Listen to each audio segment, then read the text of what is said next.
long before the Inca lifted stones to heaven or whispered prayers to Inti the sun god. Not the kind told sweetly to children at dusk, but raw and old. They were beings of mountain sinew and stormlight, taller than trees, darker than obsidian, and fierce as the jaguars that prowled the jungle floor far below. Their language was carved into cliffs, not spoken. Their gods were fed not with song the Cannibal Kings of the Indisa forgotten race who ruled the clouds. Their palaces were not built on earth, but into it. They drank from glacial springs that tasted of copper and fed on condor hearts still beating. To devour was to rule. Their hunger was law, and that hunger knew no mercy.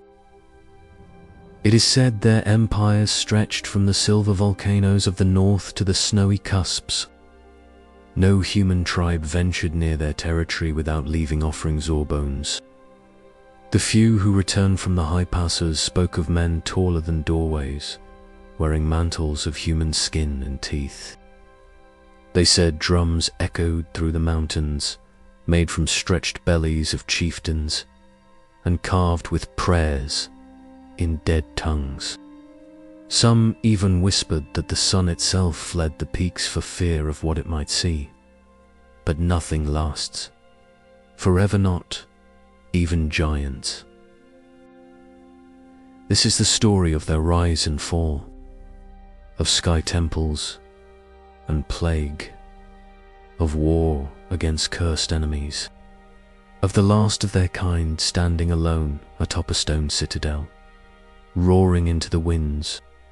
It is a tale older than empire, written in flesh and forgotten bones. So come now. Step into the clouds, walk the stone paths, listen to the hunger that still sleeps beneath the cliffs.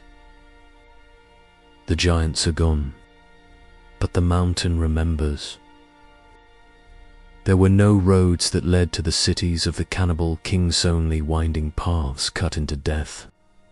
Sheer cliffs rose like stone jaws from the valleys below, and in those impossible heights, the giants carved their homes, their halls, their sanctuaries. Not with tools, but with fingers stronger than iron. Whole mountainsides were chiseled into terraces, temples and towers by hands that could crush granite like dry clay. Their cities did not rise up from the earth, they dug into it. From afar, a traveler might see nothing, just rock, snow, and shadows. But when the clouds parted and the sun angled just right, faint lines appeared zegging walls. At dusk, when the air turned gold and thin, the silhouettes of colossal statues loomed from ledges, giants standing guard in eternal stillness. They were not decorations, they were warnings. These were not cities for humans. These were fortresses built by those who feared no fall, no height. Inside, the tunnels echoed with the moan of wind through bone-lined halls. Their dwellings were vast, rooms tall as trees, and long enough to fit a dozen oxen head to tail. The walls bore carvings in a language unknown to any priest, glyphs of eyes within flames, of teeth feasting on stars. No fires burned in these halls, light came from skylit cracks in ancient crystal veins, embedded in the stone. In the center of each cliff city rose a temple of the Throater, place where the giants held their feasts, where they sang not with voices, but with low guttural howls that shook the cliffs. It was here that kings sat on bone thrones, wrapped in cloaks made from the hides of rival tribes.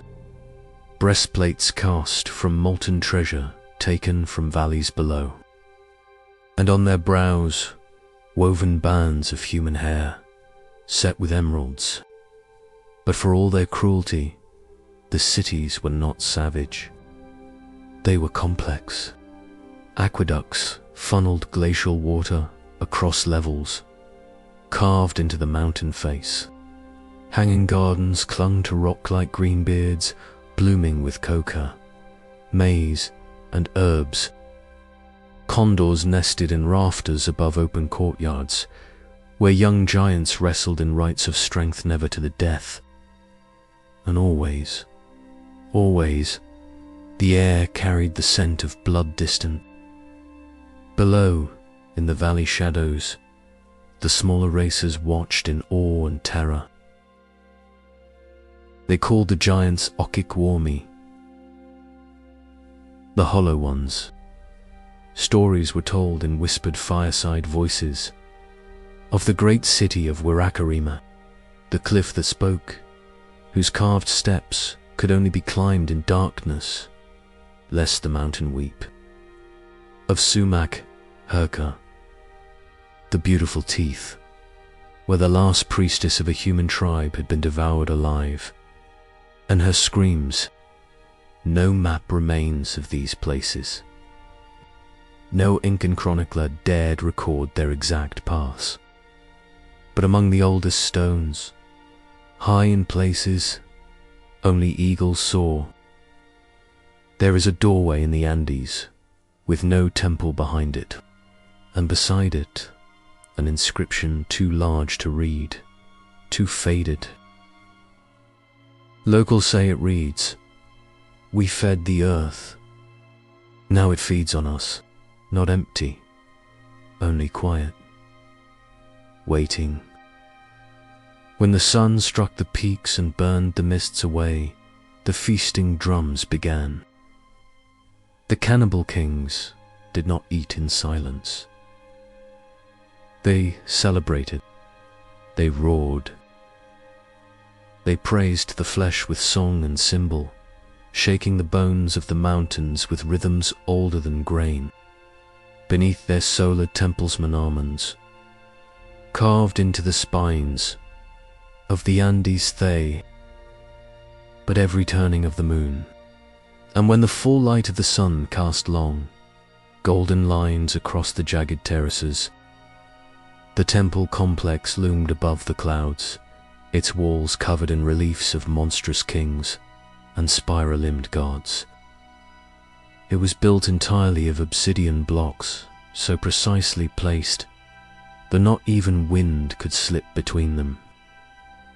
Along the main causeways stood statues and times, a man's height of ancestral giants. Fires burned in recessed altars, filled with llama tallow, the scent of smoke, blood. At the center of it all, atop a golden dais, stood the Solar Tabola slab of black granite ringed in copper sun symbols. Here, the chosen were brought forward. The meat was not always human, but when it was ritualized, purified. Never done in haste, never taken without offering. The lowland tribes, terrified and desperate, often sent tributes to appease the sky. Elders, oracles, virgin stones marked by tattoos and adorned in crimson robes. And if no tribute came, the kings descended. The giants feasted in accordance with their law. Bone first, then blood. They believed wisdom lay in marrow, power in sinew, and memory in the heart. The tongue, always last, was taken in silence and divided among the elders, who claimed that every word ever spoken by the consumed now lived within them.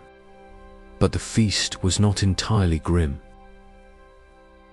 There was music strange and thunderous, played on drums stretched with jaguar hide and flutes of carved femur. There was dance giants weaving in circles so wide they bordered the cliffs, sending tremors through the temples.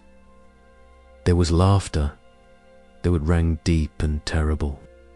Children played between their elders' feet, chasing bones shaped into whistles and animals. Honey cakes were passed, fermented with wild orchid nectar. Corn beer, thick and bitter, was poured from massive urns. They did not hide what they were. They rejoiced in it. The Cannibal Kings believed they kept balance, that through sacrifice the world was nourished, that through their blood rites the sun continued to rise. They called themselves Kapak Wera, the sacred flesh, chosen by the mountain spirits to feed the skies so the rivers would run, the soil remain fertile, and the frost retreat from their terraces. And yet, even as the meat sizzled on flat stones, and the high priest smeared blood across obsidian, the gods were no longer answering. Birds circled lower, hesitant. The stars grew dim, and among the youngest giants, whispers began to stir. Was it enough? Had they overfed the gods? Or worse, had the gods turned away? One night during a festival meant to celebrate the return of the red moon, the bones cracked too early. The fire refused to stay lit. The music sounded hollow, even to the drummer's ears. That same evening, a child was born without a mouth. It was taken as a sign. But the Cannibal Kings did not stop. They doubled their offerings. They painted their temples brighter. They sang louder into the skies. If the gods had turned their faces, the giants would force them to look again. If the sun wished to abandon them, they would feed it until it wept light. The hunger was not just in their bellies now. It was in their souls. They descended the slopes before dawn, cloaked in mountain mist, and wore silence. The Cannibal Kings had long hunted beasts of the high and spectacled bears, silver foxes, and the massive condors of the cliff's butt. None, a creature spoken of only in hushed tones and remembered in scratched petroglyphs. It was not a creature of earth, they said, but of storm and stone, a demon left behind by the gods. Some whispered that it was a punishment sent to test the giant's strength. Others claimed it was a reward for the brave. Its blood, able to heal anything, all agreed on one thing. It could not be allowed to live unchallenged. It had horns, as long as a giant's leg. Its hide shimmered gold at dawn. It left no prints in the snow, but steam rose where it stepped.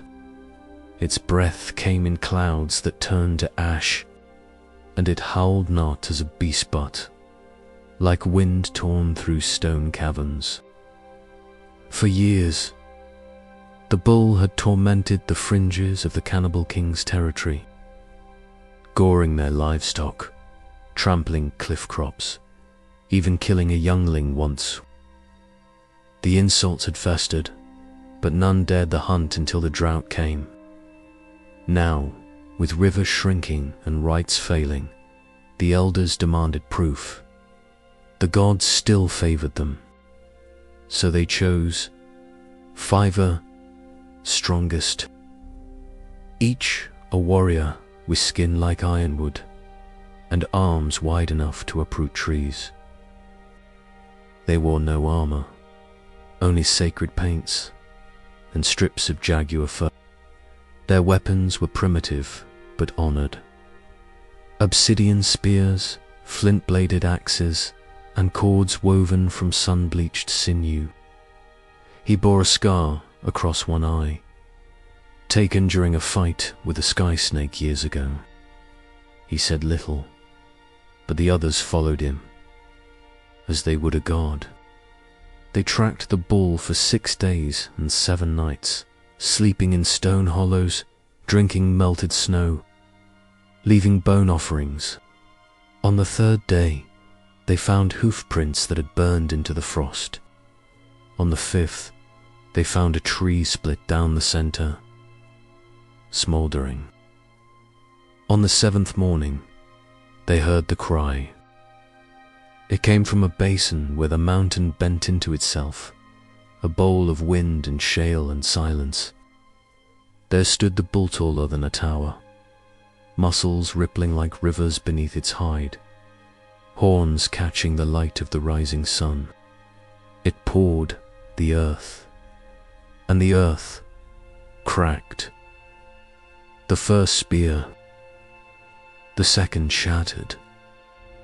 Only when Elec climbed a ridge and hurled his axe from above did it bleed just a little, and the mountain screamed back. The battle that followed shook the sky. Rocks tumbled. Trees snapped. One hunter was gored. Another was crushed beneath a hoof, the size of a canoe. Blood steamed on the snow. The remaining 3 fought with everything they had, stabbing, shouting, the names of ancestors and gods and forgotten kings. At last, Elec landed the final blow. The beast staggered, swayed, and collapsed like a fallen god. The sound of its death echoed down the range for miles. They carved the body where it fell. As was tradition, they took the heart, still warm and pulsing, and roasted it over a fire made from lightning-scorched bark. They drank the blood straight from the wound, believing it would restore their fading strength. The bones were wrapped in silkweed and carried back up the cliffs, each step taken in silence. The horns were lashed to a sled of stone. Back at the temple, the tribe greeted them with awe and mourning. Songs were sung, meat shared, fire lit, in every hearth, but Alok did not celebrate. He sat alone beside the skull, staring into the hollow sockets. "I have killed the storm," he whispered, "but I have not brought the rain."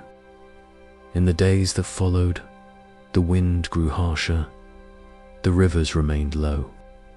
Children began to cough blood into their palms, and the elders began to argue in secret chambers. Speaking of omens, the Cannibal Kings had won the hunt, but the mountains were not yet satisfied. There had once been a time when Elec could walk among the clouds and feel no fear. He had stood before solar altars, bathed in firelight, his name sung by thousands. The valleys trembled not at the coming of gods, but at his slow, thunderous footfalls. Birds carved from gold circled above the throne where he sat, while offerings of blood and roasted marrow steamed at his feet. He had been their king, their shepherd, their priest, and their weapon. But kings are only gods, until the gods themselves return. It began not with thunder, but with silence. The temple fires would not light. The sun so long their ally began to rise late and fall early. Crops withered, not from frost, but from some unseen rot. Children born under the 3rd moon came with blind eyes or were cold. The condors, once their sacred prey, began to circle over the cities in greater numbers waiting. Some nights, Villagers swore they heard whispers coming from beneath the temple floor. The priests, rattled and uncertain, looked to Elok. He had hunted the bronze-skinned bull. He had led the ritual feasts. He had poured human blood into the cracks of the mountains, yet still, the world withered around him. Some said he'd grown too close to the humans, those small, soft creatures who had begun to worship him, not as a god of terror, but as a savior of crops and healer of wounds. Elok had once forbidden the eating of certain tribes. He had even taught a few the secrets of stone carving and fire. He had touched the edge of compassion that some whispered was the gravest of sins. One morning, a flock of ash-colored birds flew in a perfect circle over the solar temple, then dropped from the sky dead, their feathers turning to dust as they fell. The priests took this as the final sign. They summoned the old rites. They painted themselves in the blood of jaguars and summoned the names of the Sky Lords, the ancient gods who had once walked among them before leaving the earth in disgust. A reckoning had to come, and a scapegoat had to be offered. They came for Elok, at dusk, cloaked in silence. He did not fight them. Instead, he stood from his seat, carved into the spine of a great serpent fossil, and looked into the eyes of his accusers. He saw the fear there, the panic of a people watching their world unravel. He nodded once and said, "If my fall buys you favor, then let it be done." They bound him in chains, etched with divine symbols. Chains only the gods could read. Symbols that glowed like sun-warmed stone. They led him through the cliff city in solemn procession. Not as a prisoner, the people knelt as he passed, not in reverence, but in terror.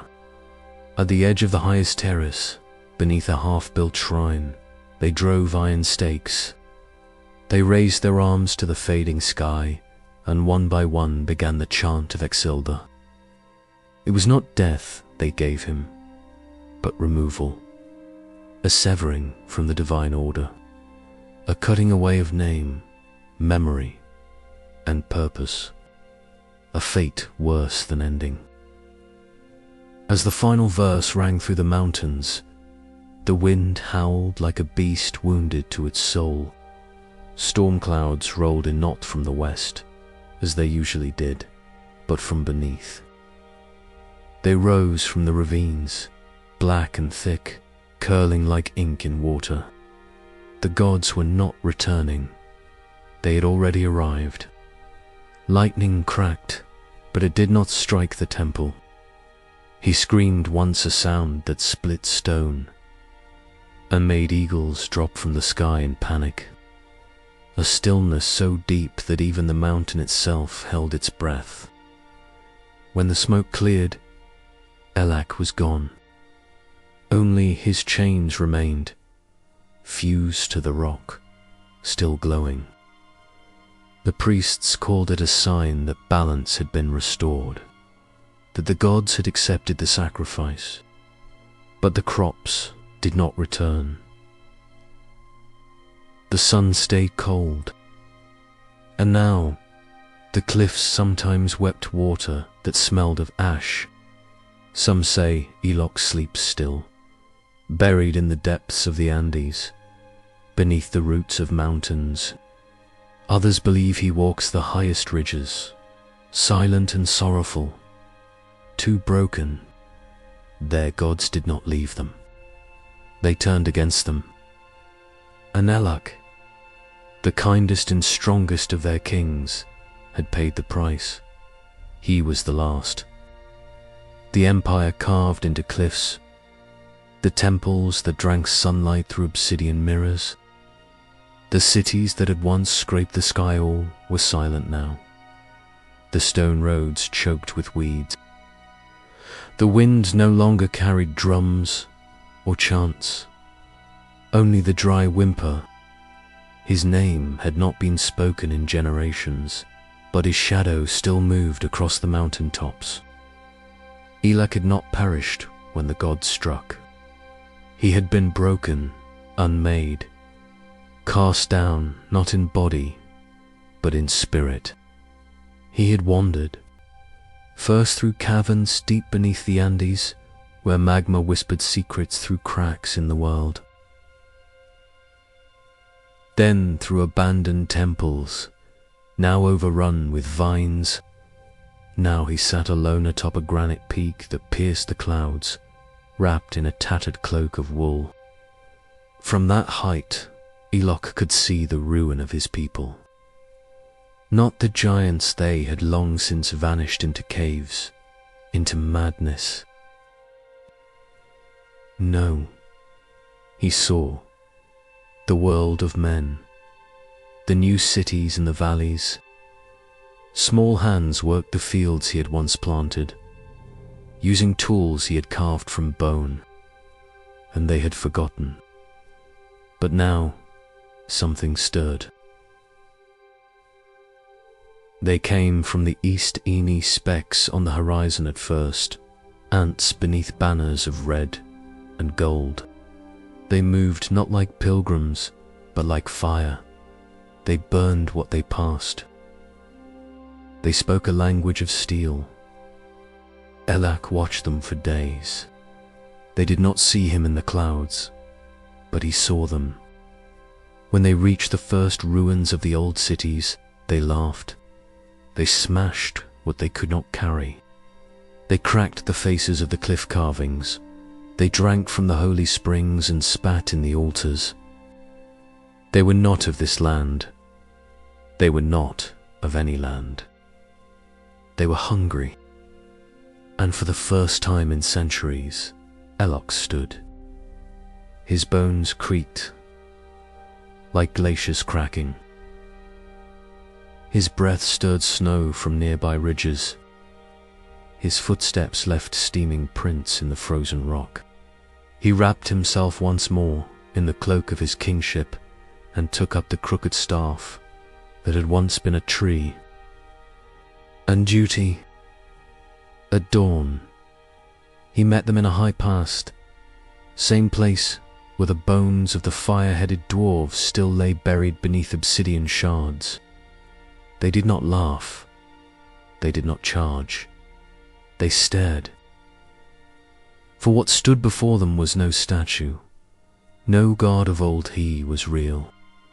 Eyes deep as ancient wells, skin like aged bronze.